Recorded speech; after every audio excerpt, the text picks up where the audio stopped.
আসসালামু আলাইকুম। সংবাদে আপনাদের সবাইকে স্বাগত জানাচ্ছি। আমি ফিরোজ তোহা। শুরুতেই আরবে কেবলস সংবাদ শিরোনাম। বাংলাদেশের সর্বশেষ গুরুত্বপূর্ণ আপডেট সংবাদ আপনাকে স্বাগত। শুরুতে সংবাদ শিরোনাম, পরে বিস্তারিত।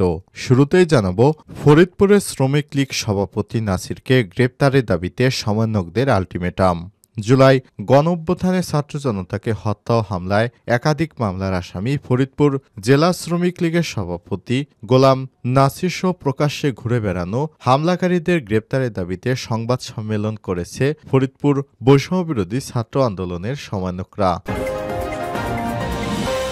এরপর জানাবো, হেলমেট পরে বিএনপি নেতাকে কোপালো কারা। চুয়াডাঙ্গার আলমডাঙ্গায় উপজেলা কুমারী ইউনিয়ন পরিষদের ভারপ্রাপ্ত চেয়ারম্যান মাহবুল হককে ধারালো অস্ত্র দিয়ে কুপিয়ে মারাত্মক জখম করেছে দুর্বৃত্তরা। এদিকে শীঘ্রই আয়নাঘর পরিদর্শন করবেন প্রধান উপদেষ্টা। প্রধান উপদেষ্টা ড মোহাম্মদ ইউনূস শীঘ্রই আয়নাঘর পরিদর্শনে যাবেন বলে প্রধান উপদেষ্টার এক সংবাদ বিজ্ঞপ্তিতে জানানো হয়েছে। আজ প্রধান উপদেষ্টার প্রেস সচিব বিষয়টি নিশ্চিত করেছেন। জানাবো, যুবলীগ নেতার তাণ্ডবে জামাত নেতা বাড়ি ছাড়া। বৈষম্যবিরোধী ছাত্র আন্দোলনে শহীদ আবু সাইদকে সন্ত্রাসী আখ্যা দেওয়ার প্রতিবাদ করায় যুবলীগ নেতার হামলা এবং মারধরের শিকার হয়েছে মাদারীপুর রাজর হোসেনপুর ইউনিয়ন জামাতের দুই নেতা। এদিকে এক ব্যাগ রক্তে স্যালাইন মিশিয়ে ৩ ব্যাগ বানিয়ে বিক্রি। ময়মনসিংহ মেডিকেল কলেজ হাসপাতালের ব্লাড ব্যাংক থেকে রক্ত চুরির সময় ধরা পড়েছে ২ ব্যক্তি। পুলিশ সূত্র থেকে জানা গেছে, বিকেলে তাদের পুলিশ হেফাজতে নেওয়া হলে তারা জানান, এক ব্যাগ রক্তে স্যালাইন মিশিয়ে ৩ ব্যাগ বানিয়ে তারপর বিক্রি করতেন তারা। গ্রেপ্তার হওয়া ব্যক্তিরা হলেন তারাকান্দা উপজেলার গোয়ালকান্দি গ্রামের আব্দুর রহমান খানের ছেলে মোহাম্মদ নাইম খান পাঠান ৩৮, ময়মনসিংহ সদরে মিন্টু চন্দ্র দের ছেলে তুষার চন্দ্র দে ওরফে মোহাম্মদ আবদুল্লাহ ২২। এবং সর্বশেষ জানাবো, বিদায় গণহত্যাকারী জো বাইডেন। আমেরিকার প্রেসিডেন্ট পদ থেকে বিদায় নিচ্ছেন জো বাইডেন। এরই মধ্যে সামাজিক যোগাযোগ মাধ্যমে নেটিজেনরা ফিলিস্তিনি ভূখণ্ড গাজার বিষয়ে তারা নীতি নতুন করে স্মরণ করছেন। নেটিজেনরা বলছেন, আমেরিকার প্রেসিডেন্ট হিসেবে বাইডেনের মধ্যপ্রাচ্য বিষয়ক নীতি ইসরায়েলকে ১৫ মাস গাজায় আগ্রাসন চালিয়ে নিতে সহায়তা করেছে। আর এই গণহত্যাকারী জো বাইডেন এখন বিদায় নিতে চলেছে। প্রিয় দর্শক, এতক্ষণ শুনছিলেন সংবাদ শিরোনাম, এবারে বিস্তারিত।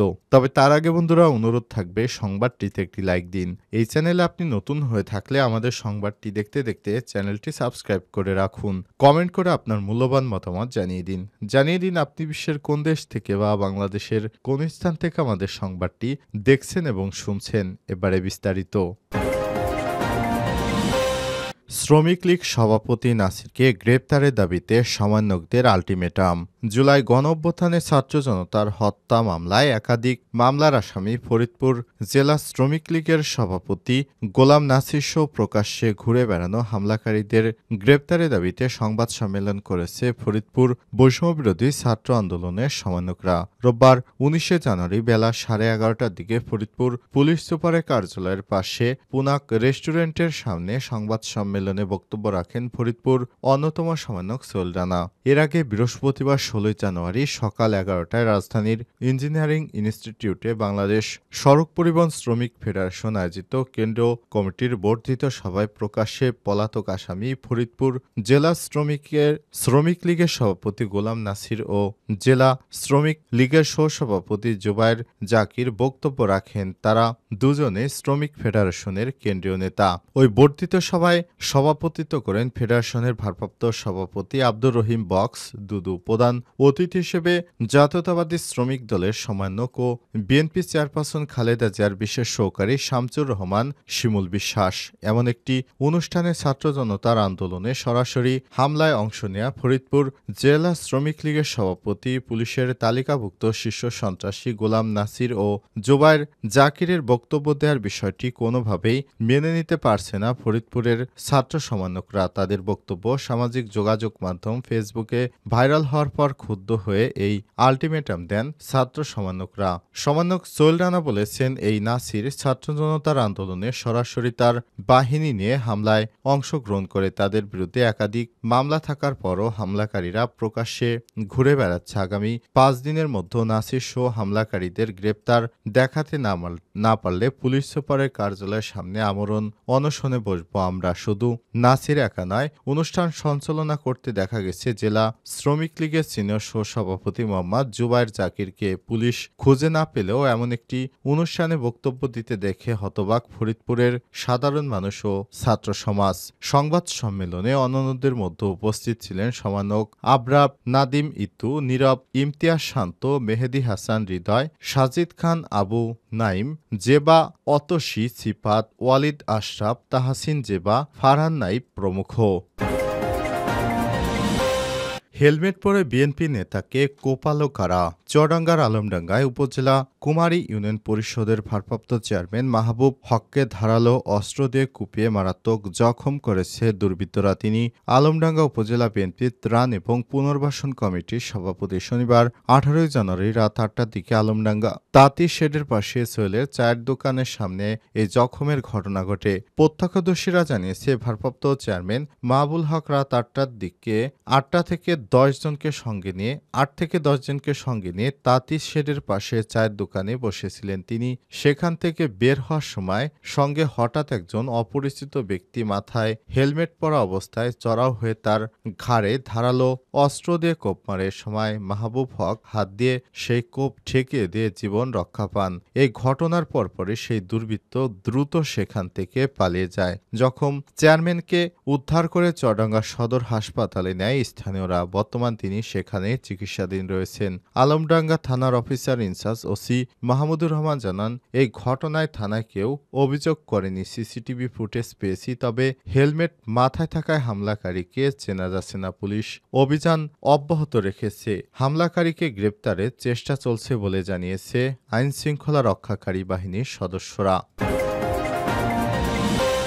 শিগগিরই আয়নাঘর পরিদর্শন করবেন প্রধান উপদেষ্টা। প্রধান উপদেষ্টা ড. মোহাম্মদ ইউনূস শীঘ্রই আয়নাঘর পরিদর্শনে যাবেন বলে প্রধান উপদেষ্টার এক সংবাদ বিজ্ঞপ্তিতে জানানো হয়েছে। রোববার প্রধান উপদেষ্টার প্রফেসর ড. মোহাম্মদ ইউনূসের সাথে গুম সংক্রান্ত তদন্ত commission the commission of inquiry on enforced disappearances বৈঠকে গেলে সব কথা বলেন। রাষ্ট্রীয় অতিথি ভবন যমুনায় বৈঠকটি অনুষ্ঠিত হয়েছে। প্রধান উপদেষ্টাকে গুমের ঘটনা তদন্তের অগ্রগতি সম্পর্কে জানিয়েছে জয়েন্ট ইন্টারগেশন সেল বা আয়নাঘর নামে পরিচিত পেয়েছে, সেগুলো পরিদর্শনের অনুরোধ জানিয়েছে কমিশনের সদস্যরা। প্রধান উপদেষ্টা আয়নাঘর পরিদর্শন করলে গুমের শিকার ব্যক্তিরা আশ্বস্ত বোধ করবেন এবং অভয় পাবেন বলে জানান তারা। প্রধান উপদেষ্টা কমিশনের আহ্বানে সাড়া দিয়ে বলেছেন, আপনাদের তদন্তের যে ঘটনাগুলো উঠে এসেছে তা গা শিউরে ওঠার মতো। আমি শীঘ্রই আয়নাঘর পরিদর্শনে যাব। আয়নাঘর পরিদর্শন করে তারপর যারা আয়নাঘর সৃষ্টি করেছে তাদের বিরুদ্ধে ব্যবস্থা নেওয়ার কথা জানিয়েছেন প্রধান উপদেষ্টা ড. মোহাম্মদ ইউনূস। তিনি জানিয়েছেন, বিগত দিনে যারা ভিন্নমত দমন করতে এ ধরনের কর্মকাণ্ড করেছে তাদের বিরুদ্ধে অবশ্যই সরকার অ্যাকশনে যাবে। তাদেরকে কোনোভাবেই ছাড় দেওয়া হবে না। যুবলীগ নেতা তাণ্ডবে জামাত নেতা বাড়ি ছাড়া। বৈষম্যবিরোধী ছাত্র আন্দোলনে শহীদ আবু সাইদকে সন্ত্রাসী আখ্যা দেওয়ার প্রতিবাদ করায় যুবলীগের হামলা ও মারধরের শিকার হয়েছে মাদারীপুর রাজৈর হোসেনপুর ইউনিয়ন জামাতের 2 নেতা। অভিযোগ রয়েছে, এক ইউনিয়ন যুবলীগের সভাপতি আলামিন খালাসির নেতৃত্বে সন্ত্রাসী হামলা চালানো হয়। এ সময় ইউনিয়ন জামাতের সেক্রেটারি মহাসিন ফকির ও সাংগঠনিক সম্পাদক আলী শেখ আহত হন। শুক্রবার রাজৈর উপজেলার হোসেনপুর পরিষদের ভিতরেই ঘটনা ঘটে। পরে আওয়ামীপন্থীদের চাপ ও হামলা আতঙ্কে শনিবার বাড়ি ছাড়া হন জামাতের সেক্রেটারি মহাসিন ফকির। এদিকে শহীদ আবু সাইদকে সন্ত্রাসী বলায় ফুঁসে উঠেছে বৈষম্যবিরোধী ছাত্র আন্দোলন ও জাতীয় নাগরিক কমিটির নেতাকর্মীরা।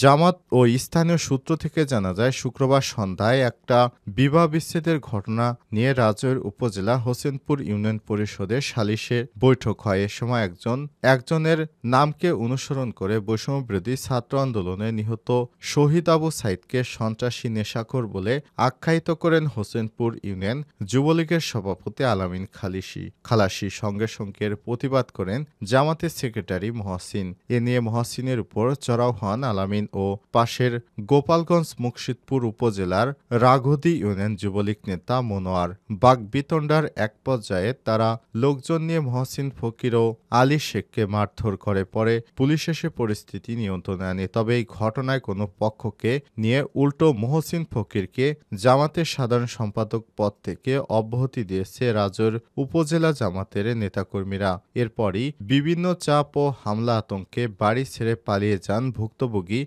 জামাত নেতা মহসিন। এদিকে শহীদ আবু সাইদকে সন্ত্রাসী বলায় অকথ্য ভাষায় গালমন্দ করায় বিভিন্ন পদক্ষেপ গ্রহণ করার প্রস্তুতি নিচ্ছেন বৈষম্যবিরোধী ছাত্র আন্দোলন ও জাতীয় নাগরিক কমিটির নেতাকর্মীরা।